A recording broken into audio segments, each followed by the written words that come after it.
चाय की जरूरत नहीं है, आपको पता ही होगा। आगे तो टीचर तो अपने अधिकारी को जिसको वो दर्शक जानता है उसको केवल पानी पिला के भेज दे, और हमारे जो नेताओं के पास पिकनिक आती है उसको हमें चाय पिलानी पड़ती है। अरे आपके जो साथी लोग हैं वो साथी नहीं है, उनके मतलब तो सपोर्ट है वो तो पब्लिक मान ली उन्होंने। आपके जो जानकार हैं, आपके जो अधिकारी भी हैं, उनको भी आपको चाय पिलाने का हक नहीं है। तो आपने चाय पिलाने का जो तनख्वाह उनका है हमारी उसका निकालेगी, उनका ऐसा मानना है। और उसके बाद लोग पेंशन देंगे, करेंगे क्या? ये इसका असर थोड़े दिन के बाद होगा और आप देखोगे कि लोगों में कितनी बेचैनी होगी। उस समय अपना खर्चा बुढ़ापे के अंदर आप चला नहीं पाओगे। आपको नमस्कार, मैं हूँ नई दिल्ली के जंतर मंतर पर। नई दिल्ली के जंतर मंतर पर तमाम वर्कर्स जो है यहाँ पर मौजूद है।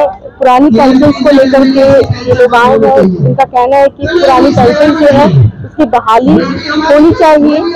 हमारे साथ हेल्थ वर्कर्स हैं, उनसे जानते हैं, ये भी आए हैं और कहीं ना कहीं जितने भी यहाँ पर जो पेंशनर्स हैं उनका समर्थन कर रहे हैं। सर, आपका परिचय जानना चाहेंगे? मैं टीबी हॉस्पिटल में अस्पताल कर्मचारी पंचायत का अध्यक्ष योगेश कुमार हूँ। हमारी संस्थान में एक तो पेंशन है ही नहीं।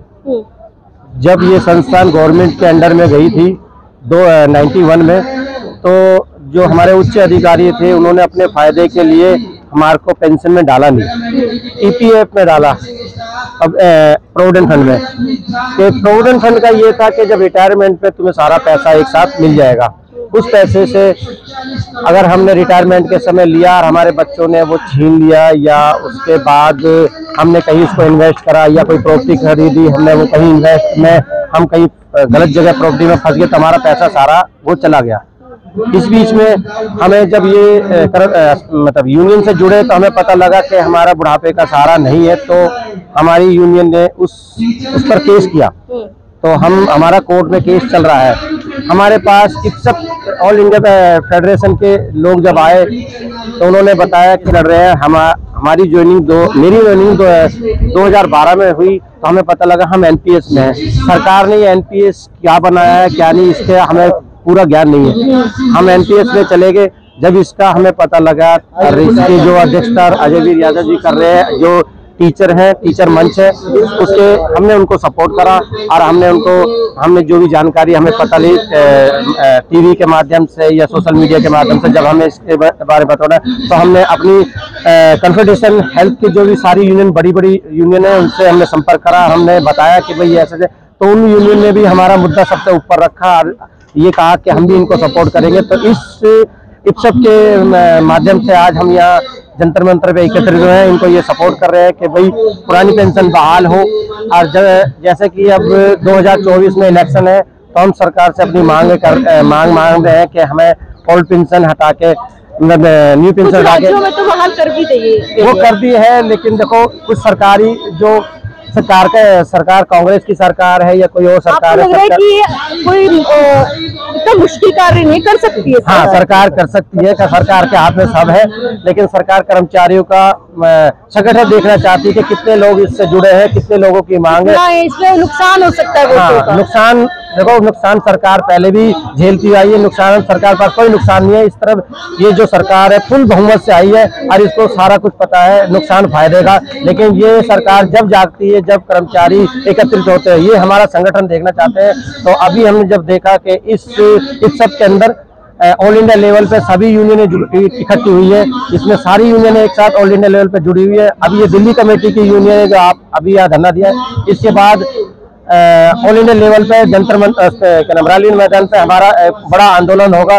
अगर इस सरकार नहीं जागेगी तो हम आगे भी संघर्ष करेंगे। सारी हेल्थ सेक्टर इनका सारा सपोर्ट करेगा। इसमें सारे अस्पताल कर्मचारी या दिल्ली सरकार, भारत सरकार, दिल्ली ऑटोनोमस बॉडी और सेंटर की ऑटोनोमस बॉडी सभी एकत्रित है और आज हम इनके सपोर्ट करने के लिए आए हैं। और मेरा ये मानना है कि भाई 2024 में सरकार मानेगी। और मैं सरकार से भी निवेदन करता हूं कि ये सरकारी कर्मचारियों की जो बुढ़ापे का सहारा है उसको मान ले। और हमारी कोई लड़ाई नहीं है, हम कर्मचारी हैं, अपना कार्य कर रहे हैं और अपने बच्चों का इसी नौकरी से लालन पोषण हो रहा है। और हम सरकार से सिर्फ निवेदन करते हैं, नहीं हमें तो मजबूर ना करें, हम संघर्ष करने के लिए भी आगे तैयार हैं।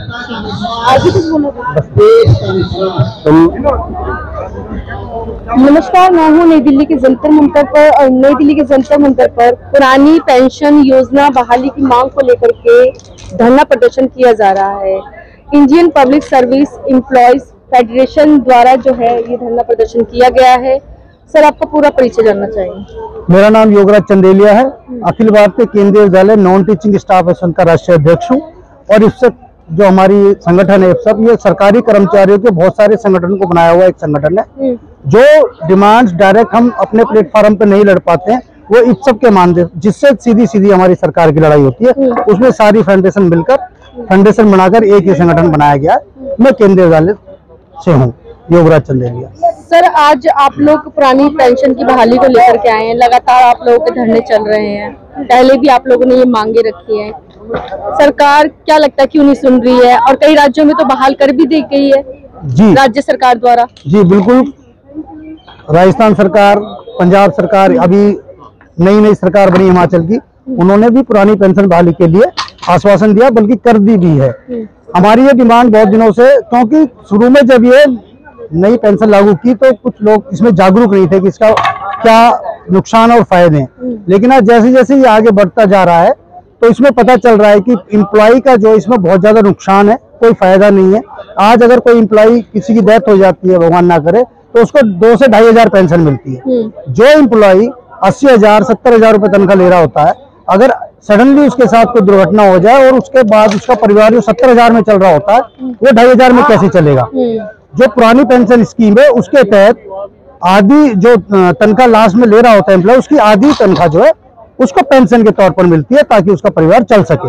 ये एक 30-35 साल की नौकरी करने के बाद एम्प्लॉय का एक सम्मान है जो मिलना चाहिए, मिलता आया है। लेकिन 2004 के बाद सरकार ने, अटल बिहारी की सरकार ने बंद की और आज तक उस पर संघर्ष किया जा रहा है, लेकिन नहीं हो पा रही।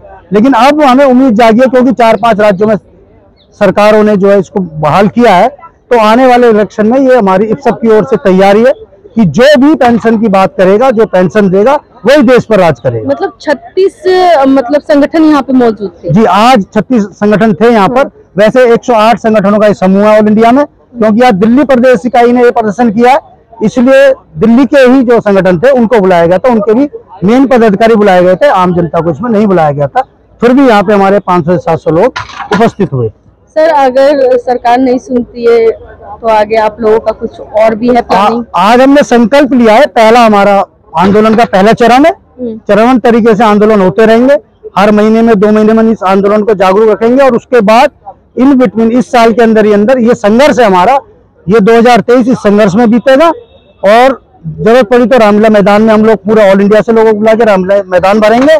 और उसके बाद भी अगर सरकार के कान नहीं हिलते हैं तो 2024 में सरकार के खिलाफ वोट करने के लिए लोगों को जागरूक करेंगे। और ये हमारा जो आंदोलन चलता रहेगा जब तक ये पेंशन नहीं मिलेगी, मतलब कंटिन्यू चलता रहेगा।